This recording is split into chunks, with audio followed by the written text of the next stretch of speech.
And I Yeah. know you're gonna be rocking some very dope boxing shoes against Yeah. Xavier Long, one of my probably no the favorite entertainer of my life, Michael Jackson. I'm assuming Yeah. he's yours. You're gonna be getting some Michael Jackson boxing shoes, and I heard you're also getting some Michael Jackson trunks. Is that Yeah. correct? Yeah. So yeah, shout out to my brother, Aztec Customs. He's a great dude. I love him like a brother that I never had, and he's showed me a lot of love me joining the sport. And congratulations to him. He just proposed. I was with him on a special moment. At Rolly's fight or right before that fight. And it was a great time. But for him to make these classic shoes, I feel like no one's ever done this, and the Michael Jackson is just an icon. He's an icon. He's a legend. I think it's different. He was different, and he's part of that 1%. And for me to wear these shoes and come out to this with that outfit and his music, I think it's just going to show everyone like, damn, like Albert has some style to him. He's not just I feel like I'm very marketable, so like me coming out to that, it's like it's dope. Not many people can want to do that, or they'll be shy to do that. And I gotta ask, I don't know if you can tell me which Michael Jackson song because we can't just like, oh, it has to be this one because there's so many. Yeah, Can you tell us which Michael Jackson song you're gonna be yeah, walking out to?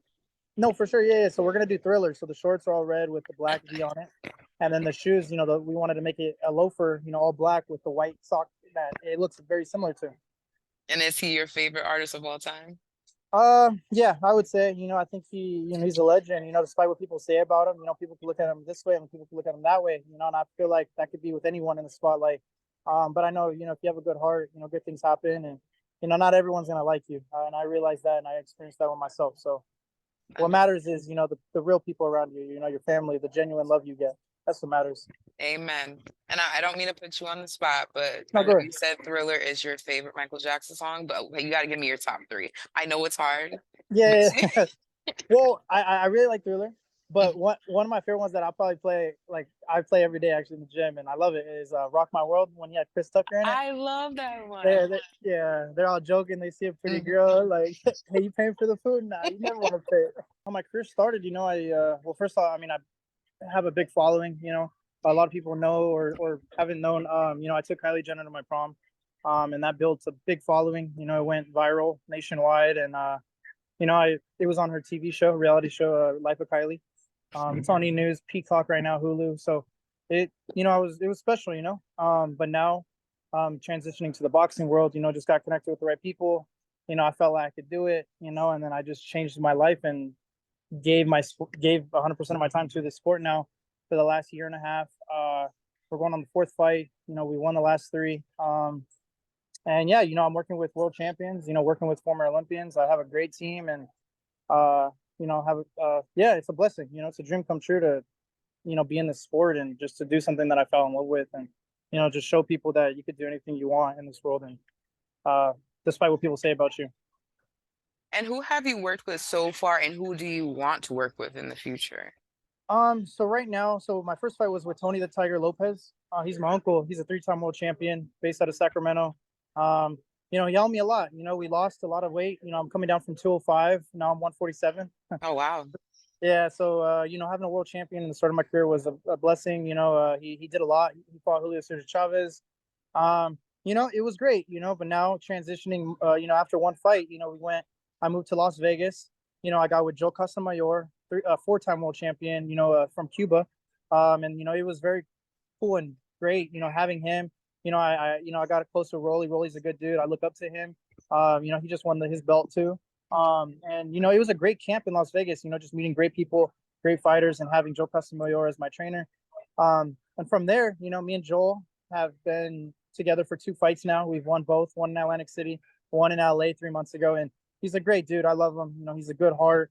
There's not a lot of real people in this sport, and the people that I've met and the people I'm working with are very real. So going into this fight, I moved back home to Sacramento, and I miss my family. I think family is very important to me, and I always want them around. I'm always with them. I don't party, I don't club, I don't smoke, I don't do any of that. I'm just always with my family or in the gym. So I'm not saying that's something bad. For me, I just want to stay focused on what I need to do, and that's this sport and just give it my all. So I now I have Vicente Escobedo, former Golden Boy, Oscar De La Hoya protege. And yeah, he's a former Olympian representing our country. And for him to be on my team now and added, he's been a big help. And now I have Vicente Escobedo and I have Joe Castamayor as my two trainers and my two head coaches, and or two coaches. And it's a great team. It's a great team having a world champion and Olympian and two people that were successful in the sport. And the start of my career is it's a blessing and it's a dream come true actually. So it's been really good. And I can tell you take it very seriously, but I mean, a lot of people, you've probably seen this, like, for example, reality stars in boxing, like Jake Paul, for example. Um, what do you say to those who like, oh, he's not serious, he's just, trying to get clout or whatever the case may be? Like, what is your message to those who still doubt you despite that you have a winning record?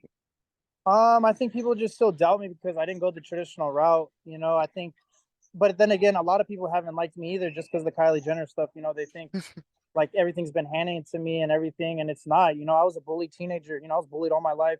I never had a girlfriend. I was very different. I lost all my friends. I didn't want to be a follower. I wanted to be a leader, and I always knew I was a leader. And now going into this sport, the people that aren't accepting me are the people that are worried about my career. They're worried about someone else in their own career. I'm working with these world champions. I'm working with these big people in this sport. They're not. I feel like I'm a big believer in you do good, good comes back. And I've always been good. I have a good heart, good mind, and it attracts. You are what you attract, and I'm a big believer in that. For me to have a world champion, an Olympian on my team in the beginning of my career, not many people can say that unless they were born into this sport, unless they were a kid in this sport. For me, I got into the sport as a young man. As an adult, young adult. Some people can say it's late, some people say it be early, but I'm putting in the work and it's showing. And the people around me has that's a great resume right now. It's a great team. So I really have the best team in the world. And right now I'm doing my strength and conditioning at Uriah Faber's gym. I don't know if you know who that is. Um, Uriah Faber, he was an MMA champion. He was really good. So he has the gym here in our hometown, and just having their strength coach here, that's doing all the fighters that are in the UFC and boxing. It's a blessing too to be here. And I So know you're and I know you're gonna be fighting Xavier Law next weekend, but is there any, like, I'm assuming your goal is to, fight the big boys later down the road too. for Is sure, there anybody that you're thinking of or anyone that you hope, yeah. like Rolly, you just mentioned Rolly, who I actually talked to, he's funny, or Javante, Ryan Garcia. Is there anyone, like, is that your end game? Is like you want to Um, get to that level where you could fight guys like Rolly, Ryan Garcia and such? I mean, really, I mean, I consider him a friend. I think he's great people. But right now I'm just taking my time. Building my career up. And if those fights, whoever's down the line, I'm just doing one by one that the promoters and these people are giving me. And who knows? I feel like I see myself being successful in this career. But do I want to do it forever? No, I don't want to do it forever. But I feel like it could lead me up to something else. Just how this sport has changed my life so much. But right now, I mean, yeah, the main focus is Xavier and just getting him out of the way. He's talking a lot, but I don't really care. He's not going to win. He's not on my level. The people coming to this fight, just I'm gonna show people that I'm a real fighter and that I put in the work and I've improved so much in this camp. And I'm on my way to becoming a great star in the sport.